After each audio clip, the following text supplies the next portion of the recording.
नदियों में बसा एक खूबसूरत गांव। लेकिन इस गांव में छिपे थे कुछ ऐसे भयानक रहस्य जिन्होंने उस सदी में निवास करने वाले साहसी लोगों के दिल में भी एक खौफ पैदा कर रखा था।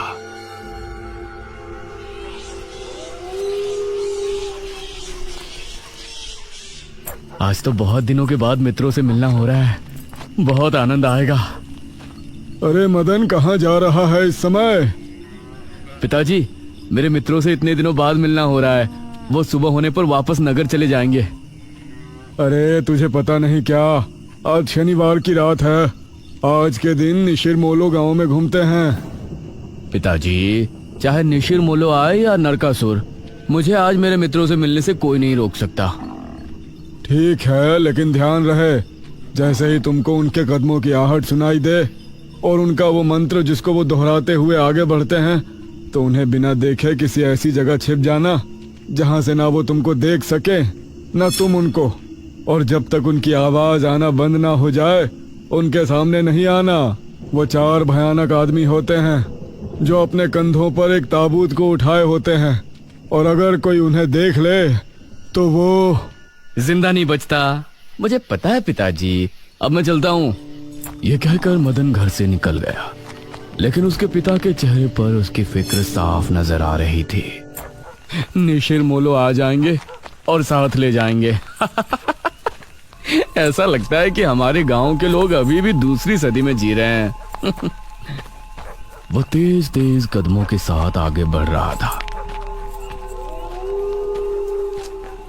कुछ देर बाद उसे जंगल की तरफ एक पगडंडी वाला रास्ता नजर आया। यहां से जाऊंगा तो जल्दी पहुंच जाऊंगा, यहीं से आगे बढ़ता हूँ। बिना ज्यादा सोचे वो जंगल के अंदर बने उस पगडंडी वाले रास्ते पर आगे बढ़ गया।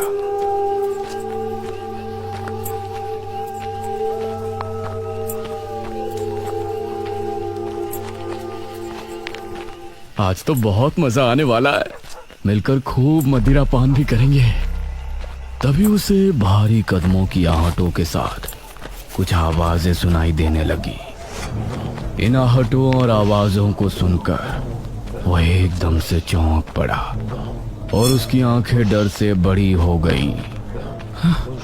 हे भगवान! वो जल्दी से झाड़ियों की तरफ भागा और उनमें छिपकर बैठ गया।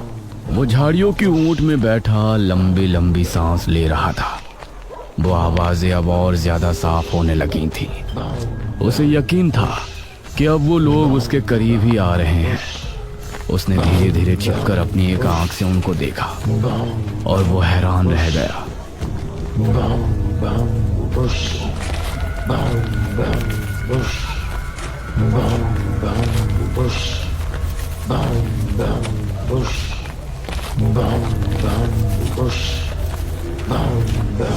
हे भगवान, मैंने इन्हें देख लिया।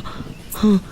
मदन पूरी तरह से झाड़ियों में छिप गया और कुछ देर अपनी सांस तक रोके वहां छिपा रहा। फिर उसने धीरे से झांक कर देखा तो अब वो लोग कहीं नजर नहीं आ रहे थे। लगता है चले गए। वो वहां से निकला और दोनों तरफ देखा तो वहां कोई नजर नहीं आया। शुक्र है भगवान, उसने एक कदम बढ़ाया ही था कि तभी उसे फिर से वही आवाजें अपने ठीक पीछे से सुनाई देने लगी। उसने एक झटके से पलटकर देखा तो वो चारों ताबूत वाले शख्स ठीक उसके पीछे खड़े थे।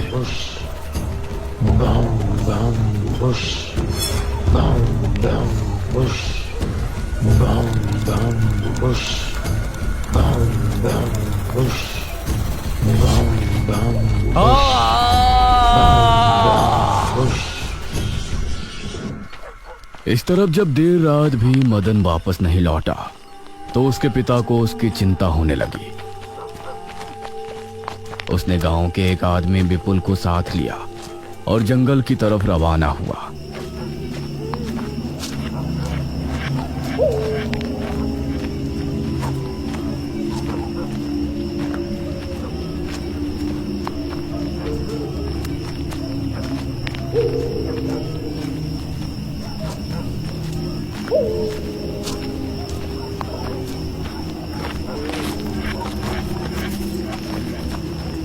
काफी देर बाद एक बरगद के पेड़ के पास जाकर उनके कदम रुक गए और आंखें खौफ से फट पड़ी। उन्होंने मदन को रहस्यमयी परिस्थिति में पाया। उसके चेहरे पर डर और आंखों में खौफ ऐसा नजर आ रहा था कि जैसे उसने हादसे से पहले बहुत ही भयानक मंजर देखा हो। मदन! 400 साल बाद अंधेरा जंगल, सुनसान रास्ता, चारों तरफ सिर्फ पेड़ पौधे और कोहरा। मेघना उनके बीच अकेली खड़ी थी। कोई है क्या? यहाँ कोई है? उसने कुछ कदम आगे बढ़ाए।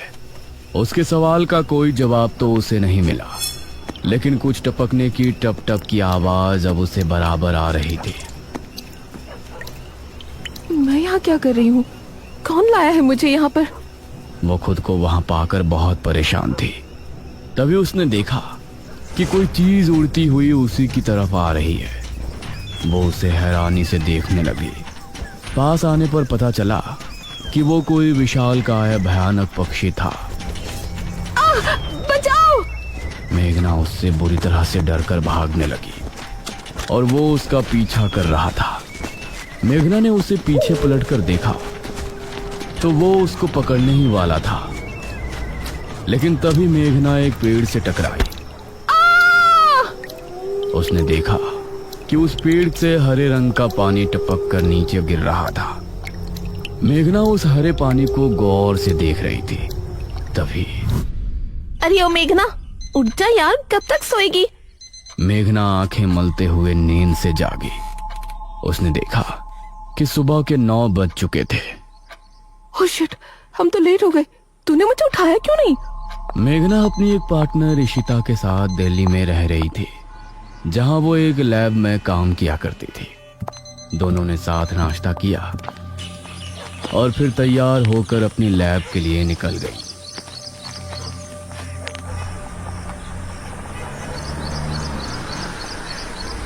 तेरा ऑमलेट खा खा कर मेरा पेट खराब हो चुका है।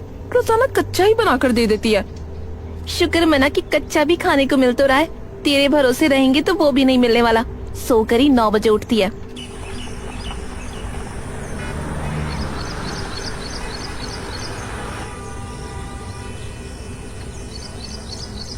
ये दोनों लैब में पहुंची और वहां जाते ही इशिता के पास प्रोफेसर जयदेव की कॉल आई।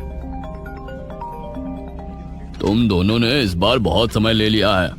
जो एंटीडोट बनाने का काम तुमको दिया था वो पूरा करोगे या नहीं? प्रोफेसर साहब, बस ये समझ लीजिए कि काम होने ही वाला है। आप हमें 3 दिन का समय और दीजिए। ये कहकर उसने कॉल काट दिया। तो इतने दिनों से प्रोफेसर को घुमा रही है, आखिर तो ये एंटीडोट तैयार करेगी कैसे? ये सुनकर इशिता ने एक किताब निकाली।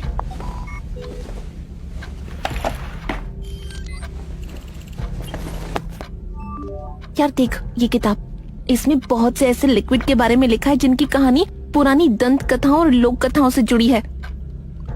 तो तू कहना क्या चाहती है? मुझे इस किताब में बहुत ही अनोखे लिक्विड के बारे में पता चला है, जिसे मृत्युंजय अमृत कहते हैं। हम उस लिक्विड का टेस्ट करेंगे और अगर वो हमारे काम का निकला तो उसे यूज भी कर सकते हैं। मृत्युंजय अमृत? देख, मैं तेरे साथ कहीं नहीं जाने वाली हूँ। ये सब बातें बकवास होती हैं। अरे देख तो सही, इस पेड़ से हर पूर्णमासी की रात ये हरा लिक्विड टपकता है। तभी मेघना ने देखा कि उस पन्ने पर किसी मृत्युंजय अमृत के बारे में लिखा था और उसमें ठीक वही पेड़ दिखाया गया था जो मेघना रोजाना अपने सपने में देखा करती थी। मतलब उस हरे पानी की बात ही इस किताब में लिखी थी। हे भगवान, क्यों हिला डाला ना? है ना इंटरेस्टिंग? मेघना ने कुछ सोचा और फिर जवाब दिया, हाँ, तो हम दोनों कल ही बीरमपुर गांव के लिए निकलते हैं।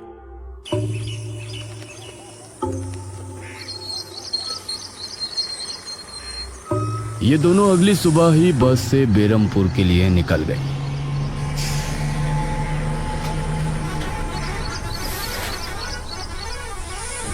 वैसे एक बात बता, तू मेरे साथ वहाँ जाने के लिए एक ही बार में कैसे राजी हो गई? मेघना ने सच को छिपाते हुए कहा, ऐसी अनोखी चीज देखने के बाद भला कौन नहीं होगा जो इसको देखना नहीं चाहेगा? ओहो, ये हुई ना बात। मैंने तुझे पार्टनर बनाकर कोई गलती नहीं की।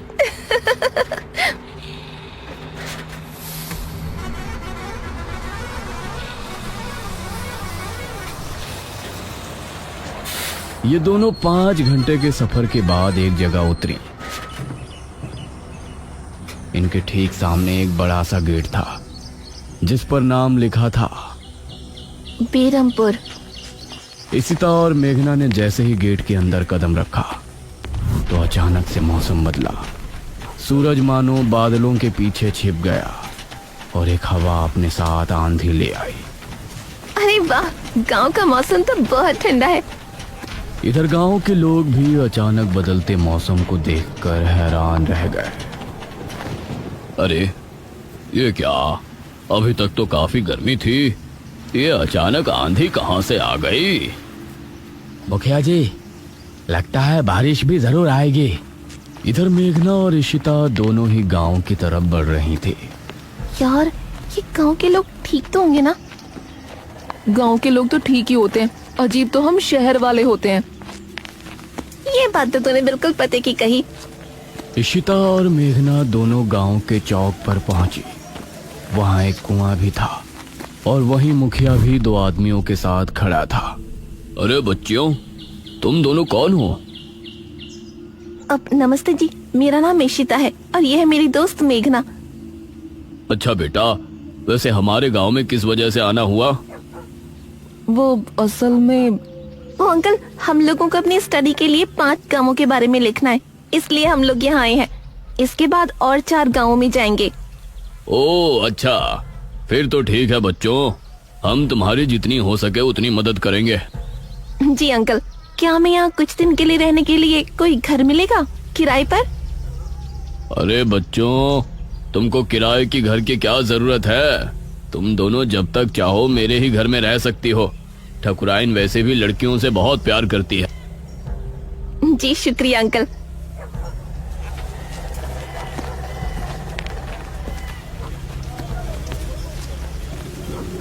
मुखिया इशिता और मेघना को अपने घर ले आया। तभी घर के मंदिर में जल रहा दीपक बुझ गया। अजी सुनती हो ठकुराइन? जी आई। ठकुराइन कमरे से बाहर आई। नमस्ते आंटी। नमस्ते बेटा। ओ जी, ये प्यारी प्यारी बच्चियां कौन है? ये दोनों शहर से अपनी पढ़ाई के सिलसिले में आई हैं। हमारे गांव के बारे में लिखना चाहती हैं। वो क्या होता है रे, वो रिसर्च करने आए हैं। तभी वहां पर एक और लड़का आया। क्या कहा? हमारे गांव पर रिसर्च? इशिता और मेघना ने उसे देखा। भला हमारे बेवकूफ गांव में आपको क्या मिल सकता है? ये सुनकर इशिता और मेघना हैरान रह गई। चुप करो अनुज, ऐसे कोई अपने गांव में बोलता है क्या? ये मेरा बेटा है अनुज। अनुज ने मेघा और इशिता की ओर देखा और उन्हें हाथ जोड़कर नमस्ते किया। नमस्ते बेटा अनुज, जरा इन दोनों को वो खाली कमरा दिखा दो जो तुम्हारे कमरे के बराबर में है। ठीक है पिताजी, आओ देवियों। देवियों? अनुज कॉरिडोर से होते हुए उनको कमरा दिखाने ले जाने लगा। इसी समय गांव के मंदिर में बैठा पुजारी भगवान की आरती कर रहा था। तभी अचानक से दिया बुझ गया। ये संकेत तो ठीक नजर नहीं आ रहे। हे प्रभु, रक्षा करना। वैसे आप लोगों को रिसर्च करने के लिए यही गांव मिला था? अरे हम लोगों को 5 गांवों के बारे में लिखना है, तो इसीलिए जो भी गांव पास दिखा चले आए। इसके बाद और किसी गांव में जाएंगे। अच्छा, वैसे यहाँ कुछ ऐसा है जो कि रहस्यमय या ऐतिहासिक हो? हाँ है ना, एक राजमहल। राजमहल यहाँ? हाँ, 400 साल पहले जो यहाँ के राजा हुआ करते थे, उनका महल। वैसे अनुज, क्या तुम हमें उस महल में लेकर चलोगे? हाँ, तुम लोग जाना चाहोगी तो जरूर। तो ठीक है, रात को जब सब सो जाएंगे तो हमें वहाँ ले चलना। यह सुनकर मेघना इशिता को हैरानी से देखने लगी। रात के समय तुम लोग मजाक तो नहीं कर रहे? नहीं, हम तो चलने को तैयार हैं। तुम्हें डर लग रहा है तो बताओ। मेरा गांव है ये, मुझे क्यों डर लगेगा? ठीक है, ले चलूंगा, लेकिन पिताजी को और माँ को पता नहीं चलना चाहिए। ग्रेट। तो बताओ किस टाइम आ रहे हो? 12 बजे तक पिताजी और माँ दोनों सो जाएंगे। मैं उसी समय तुम लोगों को ले आऊंगा। हाँ सही है। ये कहकर अनुज ने उन्हें कमरे में छोड़ा और वहाँ से चला गया। ये क्या? हम तो उस मृत्युंजय अमृत के बारे में पता करने आए थे ना। अब हम ये राजमहल क्यों जा रहे हैं? अरे उसको सीधा पूछते तो उसे शक हो जाता ना। आज हम राजमहल चलते हैं और फिर कल उसे जंगल जाने को कहेंगे और वहाँ जाकर बातों ही बातों में उसे मृत्युंजय अमृत के बारे में पूछेंगे। ये सही है। इस तरफ गांव के लोग मौसम के बदलती ठंड से बहुत हैरान थे। पुजारी बार बार आसमान की तरफ देख रहा था, जहां उसे काला अंधेरा इधर उधर घूमता हुआ नजर आ रहा था। करीब 12 बजे जब मुखिया और उसकी पत्नी गहरी नींद में थे, तो अनुज कमरे से निकला। अरे लगता है आ गया। इशिता ने उठकर दरवाजा खोला। हाय अनुज। तुम लोग तैयार हो? हाँ चलो, हम तो रेडी हैं। तो चलो। अनुज इनको लेकर घर से निकला और इन्होंने 2 गलियां पार कर ली थी। उफ, तुम्हारे गांव में हवा इतनी ज्यादा चलती है क्या? रोज तो नहीं चलती, लेकिन शहर की 2 लड़कियों के साथ लगता है उनके शहर का प्रदूषण भी आंधी के रूप में साथ आ गया। कुछ देर चलने के बाद ये तीनों एक बड़े से राजमहल के सामने खड़े थे, जिसे देखकर मेघना को कुछ याद आने लगा। ऐसा लगता है कि इस राजमहल को मैंने पहले कहीं देखा है। ये है राजमहल राजा सूरजभान का। वाकई में काफी आलीशान है। यह कहते हुए इशिता ने अपने कैमरे में उसकी एक फोटो ली। हमें खिड़की से अंदर जाना पड़ेगा, इसका दरवाजा सालों से जाम है। ये तीनों एक खिड़की के रास्ते राजमहल में पहुंचे और वहां की हर एक चीज मेघना को जानी पहचानी लग रही थी। इस तरफ गांव में आंधी का बहाव बढ़ने लगा था। सभी अपने अपने घरों में आराम से सो रहे थे।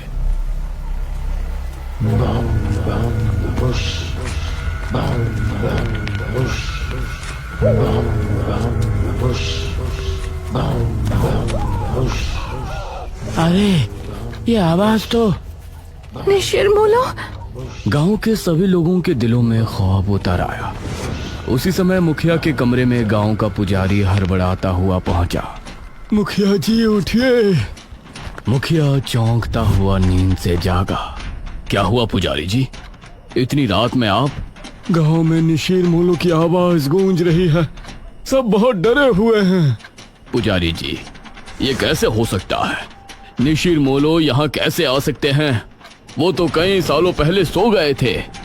जरूर कुछ ऐसा हुआ है जिससे वो जाग उठे थे। हमारा मन बहुत विचलित हो रहा है। गांव के सभी लोग अपने अपने घरों में जाग चुके थे और डरे बैठे थे। यह आवाज सभी के दिलों में खौफ पैदा कर रही थी। मेघना, इशिता और अनुज तीनों इस बात से बेखबर राजमहल में घूम रहे थे। ये कैसी आवाज है? हाँ, मैंने भी सुनी। ऐसा लग रहा था कि कोई सिपाही भारी जूतों के साथ गलियारे में चहलकदमी कर रहा है, लेकिन दूर दूर तक कोई नजर नहीं आ रहा था। उसी समय गांव के 2 आदमी संपत और कप्ता जंगल की सरहद पर बैठे हुए जुआ खेल रहे थे। अरे संपत यार, चल घर चलते हैं, अब बहुत समय हो गया। ओहो, अब तू हार रहा है तो घर चलते हैं। अरे चुपचाप पूरी बाजी खेल, इससे पहले तो मैं तुझे जाने नहीं दूंगा। हाँ। ये सुनकर कप्ता फिर से उसके साथ पत्ते बांटने लगा। उन दोनों को यह आवाज सुनाई दी। तेज आंधी की हवाओं में उनकी आंखें बहुत मुश्किल से खुल रही थी। उन दोनों ने देखा कि सामने से 4 आदमी अपने कंधों पर एक ताबूत उठाए मंत्र पढ़ते हुए चले आ रहे हैं। संपत और कप्ता इससे पहले कुछ करते, वो चारों आकर उनके सामने रुक गए। हवा का रुख थोड़ा कम हुआ।